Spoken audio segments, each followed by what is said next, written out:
আমাদের কিছু কিছু বিষয়ে রাষ্ট্রের প্রত্যেকটা বডি এবং রাজনৈতিক দলের এক জায়গায় থাকা উচিত। আমাদের স্বাধীনতার প্রশ্নে, সার্বভৌমত্বের প্রশ্নে, জাতীয় স্বার্থের প্রশ্নে, আত্মমর্যাদার প্রশ্নে আমাদের মধ্যে কোনো বিভেদ থাকতে পারবে না। এর বাইরের সব বিষয় নিয়ে আমরা তর্ক করব, বিতর্ক করব, দ্বিমত করব, সবই করব। তাই আমরা বোধ করছি প্রশাসনিক এই চ্যালেঞ্জ নির্বাচন কমিশন এবং অন্তর্বর্তীকালীন সরকারকে সিরিয়াসলি অ্যাড্রেস করতে হবে।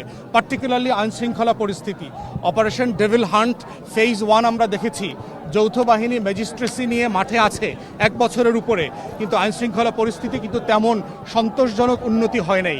আমরা আশা করছি এই সময়টাতে এই ড্রাইভটা দিয়ে সরকার যেন ভোটার এবং রাজনৈতিক কর্মী সবার আস্থা অর্জন করেন।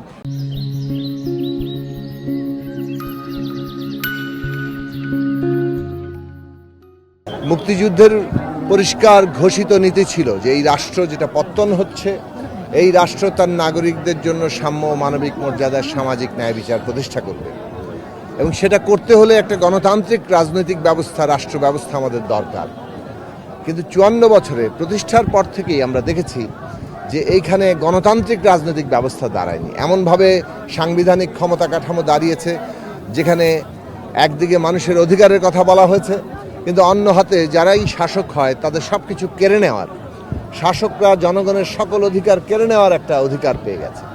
এই রকম এককেন্দ্রিক চূড়ান্ত একচেটিয়া ক্ষমতার কারণে আমাদের দেশে গণতান্ত্রিক ব্যবস্থা দাঁড়ায়নি, যার ফলে সাম্য, মানবিক মর্যাদা, সামাজিক ন্যায় বিচার তো দূরের কথা, ওই প্রতিশ্রুতির বরং উল্টো স্রোতে গত 54 বছরে নানাভাবে আমরা হাঁটতে দেখেছি। সেই কারণে আবারও 24-এর অভ্যুত্থান হয়েছে।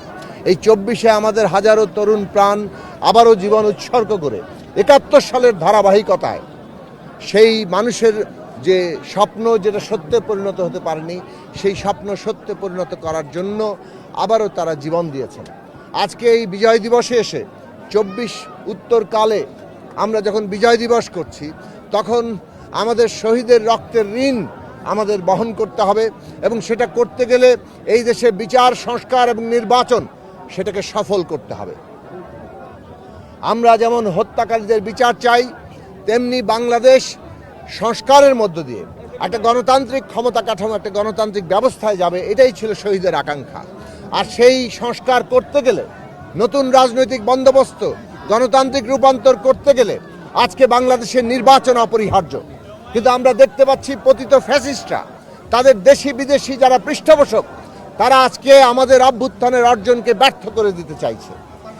এবং কেবল পতিত ফ্যাসিস্টরাই নয়, কোন রাজনৈতিক মহল আমরা দেখছি নির্বাচন যাতে পিছিয়ে যায় অথবা নানাভাবে ক্ষতিগ্রস্ত হয় তারও চেষ্টা করছে। আমরা পরিষ্কারভাবে মনে করি বিচার, সংস্কার, নির্বাচন এই মুহূর্তে বাংলাদেশের প্রধান জাতীয় স্বার্থ, এবং যারাই সংস্কার এবং নির্বাচনকে আজকে কোনোভাবে ব্যাহত করবে তারা বাংলাদেশের স্বার্থের বিরুদ্ধে, জনগণের স্বার্থের বিরুদ্ধে অবস্থান নেবে, অভ্যুত্থানের আকাঙ্ক্ষার বিরুদ্ধে অবস্থান নেবে। কাজেই আজকে জনগণকে ঐক্যবদ্ধ থাকতে হবে, এবং এই সংস্কার এবং নির্বাচনের যে পথরেখা, বিচারের যে পথরেখা, সেইটাকে সফল করতে হবে। আজকে পতিত ফ্যাসিস্টরা গুপ্ত হত্যার মধ্য দিয়ে, গুপ্ত হামলার মধ্য দিয়ে এই পুরো নির্বাচনের পরিবেশকে বানচাল করতে চাইছে। যেভাবে ওসমান হাদিকে প্রকাশ্য দিবালোকে গুলি করে দেওয়া হলো পরিকল্পিতভাবে, আজকে আমাদের রাষ্ট্র, তার যে সমস্ত আইন শৃঙ্খলা বাহিনী, গোয়েন্দা সংস্থা, তাদের ব্যর্থতা স্পষ্ট হয়েছে।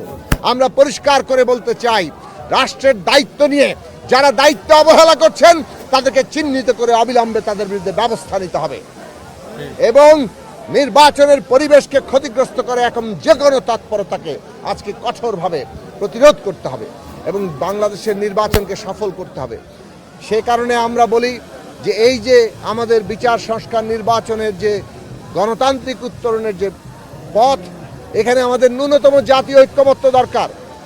অভ্যুত্থানের শক্তিসমূহের ন্যূনতম জাতীয় ঐক্যমত্য, প্রতিযোগিতা থাকবে, কিন্তু ন্যূনতম জাতীয় ঐক্যমত্য থাকলে আমরা গণতান্ত্রিক উত্তরণ যথার্থভাবে করতে পারবো। আর না হলে এই বিরোধের ফাঁক ধরেই এই অভ্যুত্থানের অর্জনকে ব্যর্থ করা হবে। কাজেই বিচার এবং সংস্কার এবং নির্বাচনের যে পথরেখা, এটাকে সফল করার জন্য জনগণের ঐক্য যদি তৈরি হয়, কোনো শক্তি, কোনো ষড়যন্ত্রকারী এটাকে ব্যর্থ করতে পারবে না। সেই লক্ষ্যে আমরা জনগণকে ঐক্যবদ্ধ হওয়ার আহ্বান জানাই, এবং আমরা আশা করি মানুষ ঐক্যবদ্ধভাবেই আগামী নির্বাচন সফল করবে। আগামী সংবিধান সংস্কার পরিষদে আমরা সংবিধান সংস্কার করব, এবং তার বাস্তবায়ন করে বাংলাদেশে রাষ্ট্রের গণতান্ত্রিক রূপান্তর এবং নতুন রাজনৈতিক বন্দোবস্ত আমরা প্রতিষ্ঠা করব।